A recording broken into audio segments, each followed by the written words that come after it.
नमस्कार, मी डॉक्टर मच्छिंद्र बांगर महाराष्ट्रातील हवामान परिस्थिती संदर्भात आणि देशातील हवामान परिस्थिती संदर्भात अंदाज व्यक्त करणार आहे. सध्या WD पाठी WD उत्तर भारतामध्ये येत आहेत.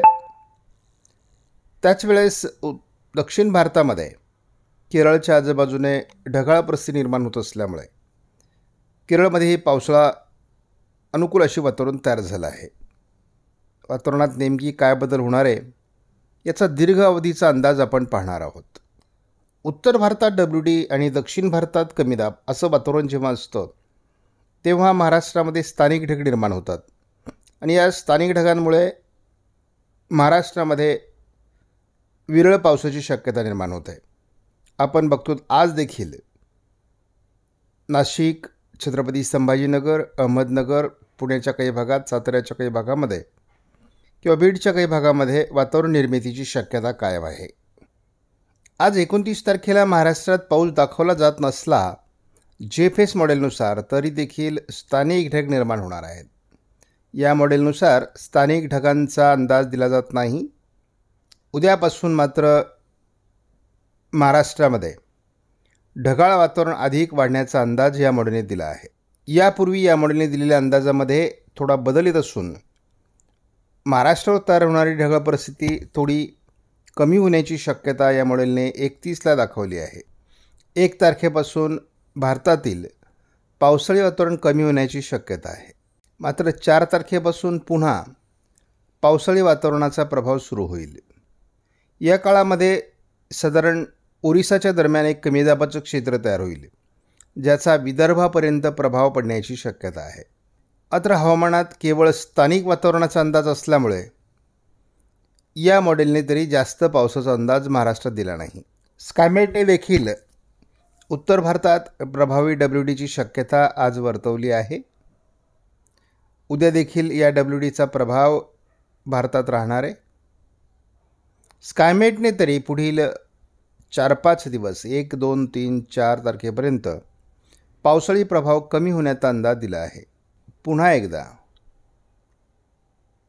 8, 9, 10, 11 तारखेची पावसाची स्थानिक स्थिती स्कायमेटने दाखवलेली नाही. आपण बघतो तर ECMWFच्या AIFS मॉडेलने महाराष्ट्रात आज देखील स्थानिक ढग निर्माण होण्यास पोषक वातावरण 30 तारखेला दाखवलं आहे. उद्या देखील थोडं विदर्भ, मराठवाडा, पश्चिम महाराष्ट्रात वातावरण निर्मितीचा अंदाज या मॉडेलने दिला आहे.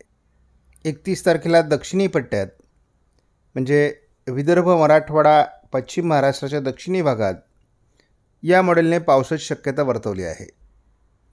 1 तारखेपासून याचा प्रभाव कमी होणार आहे. जवळपास 5 तारखेपर्यंत मोठ्या प्रमाणात याचा प्रभाव कमी होण्याची शक्यता आहे. 6 तारखेपासून वातावरणात पुन्हा बदल होईल. बंगालच्या उपसागराच्या किनारपट्टी भागातून पावसास अनुकूल स्थिती निर्माण व्हायला सुरुवात होईल. 7 तारखेला याचा प्रभाव थोडा महाराष्ट्राकडे सरकायला सुरुवात होईल. 8 तारखेच्या दरम्यान ओरिसा, छत्तीसगड, मध्य प्रदेशच्या दिशेने एक पावसाचं क्षेत्र सरकण्याची शक्यता आहे. ओरिसावर पुन्हा एकदा कमी दाबाचं क्षेत्र तयार होतं आहे. त्याचा महाराष्ट्रात खास करून विदर्भात प्रभाव पडण्याची शक्यता आहे. हे वातावरण थोड्या प्रमाणात या मॉडेलने 9 तारखेला राहण्याची शक्यता आहे. 10 तारखेला मात्र याचा प्रभाव कमी होण्याची शक्यता आहे. 10-11 तारखेला पुन्हा स्थानिक ढगांना पोषक वातावरण राहणार आहे. 12 तारखेला पुन्हा नवीन ट्रफ लाईन महाराष्ट्रात तयार होण्याची शक्यता आहे. त्यामुळे पुन्हा पावसाळी परिस्थिती 12 तारखेपासून वाढू शकते का याचा अंदाज घ्यावा लागेल. आपण या मॉडेलमध्ये बघतो आहोत की अरबी समुद्र आणि बंगालच्या उपसागराच्या दक्षिण टोकाला पावसाळी वातावरणास पोषक परिस्थिती निर्माण होते आहे. या बदलत्या वातावरणामुळे महाराष्ट्रात थोडं स्थानिक वातावरण तयार होण्यासाठी मदत होण्याची शक्यता आहे. आपण बघतो दोन्ही समुद्रांमध्ये बाष्प तयार होत असून त्याचा परिणाम संपूर्ण महाराष्ट्रामध्ये किंवा भारतामध्ये जाणवण्याची शक्यता आहे. आपण 9 तारखेपर्यंत जर बघितलं तर महाराष्ट्रामध्ये एकूणच आणि भारतामध्ये देखील स्थानिक पावसाळी वातावरण राहणार आहे की दोन्ही समुद्रांमध्ये बाष्प तयार होत असून संपूर्ण भारतात देखील स्थानिक ढग निर्माण होणार आहेत. WD आणि कमी दाब अशी परिस्थिती जशी वाढत जाईल तसं अवकाळी पावसाचं वातावरण देखील वाढत जाण्याची शक्यता आहे. आपण बघतो सध्या देखील महाराष्ट्रामध्ये विरळ ढगाळ परिस्थिती आहे. ज्या ठिकाणी अनुकूलता आज निर्माण होईल त्या ठिकाणी पावसाची परिस्थिती निर्माण होऊ शकते. उत्तर महाराष्ट्र, मध्य महाराष्ट्रामध्ये आज पावसाचा अंदाज अधिक आहे. हवेत तयार होत असलेल्या स्थानिक कमी दाबामुळे महाराष्ट्रात ढग निर्माण होत आहेत. काही ठिकाणी स्थानिक चक्राकार स्थिती निर्माण होते.